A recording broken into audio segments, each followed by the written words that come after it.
各位网友，大家好，我是包明。这期话题我们说一说德国、立陶宛的议员为何同时窜访台湾地区。德国和立陶宛的几名议员同在1月9号抵达台湾，分别停留了4天或6天。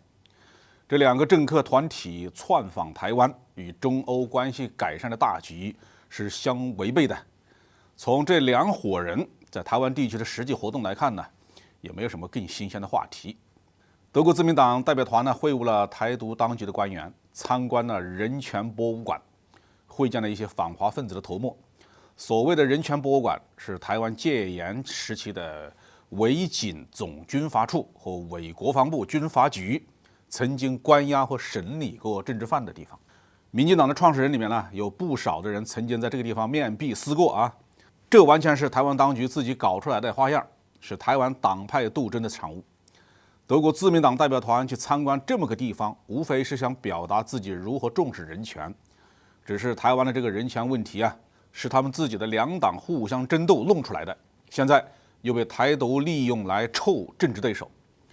德国自民党本质上呢是一个反华的政党。2021年5月，他从其党纲里删掉了“台湾是中国的一部分”这个内容，公开支持台独。这与德国政府的官方立场是完全违背。很大程度上呢，与美国民主党的立场相吻合。虽然没有公开的证据表明德国自民党是美国民主党的代理人，但至少在对华关系问题上，它是体现美国意志的。至于立陶宛这个曾经的东欧小国，已经从议会到政府完全倾向美国。这一次窜访台湾的几个立陶宛政客似乎很关心台湾的安危，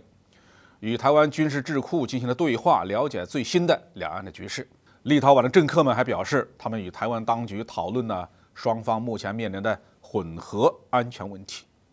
以及台湾当局的全面的防御计划。只是立陶宛这么一个罪儿小国，屁都不是，除了替台独张目打气，还能起到什么作用呢？外媒在报道这两起事件的时候啊，普遍都喜欢用这样的一句开场白：在与北京的关系降温之际。我们知道，在过去的几个月里面，中国接待了德国的总理索尔茨，欧洲理事会的主席米歇尔的访问，欧洲不少国家领导人也正在积极地安排访华的日程，所以这句话正是体现了美国的意图，要给中欧关系降温。现在呢，欧洲经济受到乌克兰冲突的影响，已经陷入了很大的困难当中。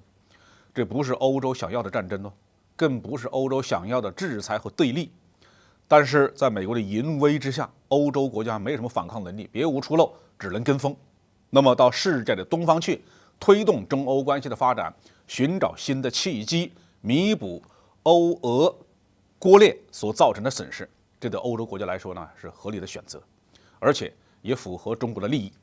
中欧本来就是大规模的贸易伙伴，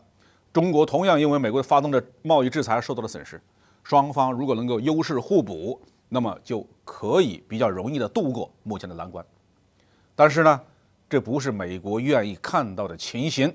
早有证据，美国是计划通过乌克兰冲突来削弱欧洲，驱赶欧洲的企业和资金去美国的。欧洲如果脱困，就会打乱美国的战略图谋。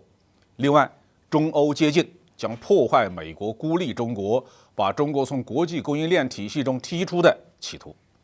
而这两个战略是美国挽救自己的经济和金融危机的战略支点。于是，德国自民党议员和立陶宛政客这些美国的狗腿们是心领神会，纷纷出头造势，想对中欧关系的正常发展造烂子。识破了这些阴谋啊，我们就可以用更加从容的心态来看待台湾岛上发生的这些闹剧。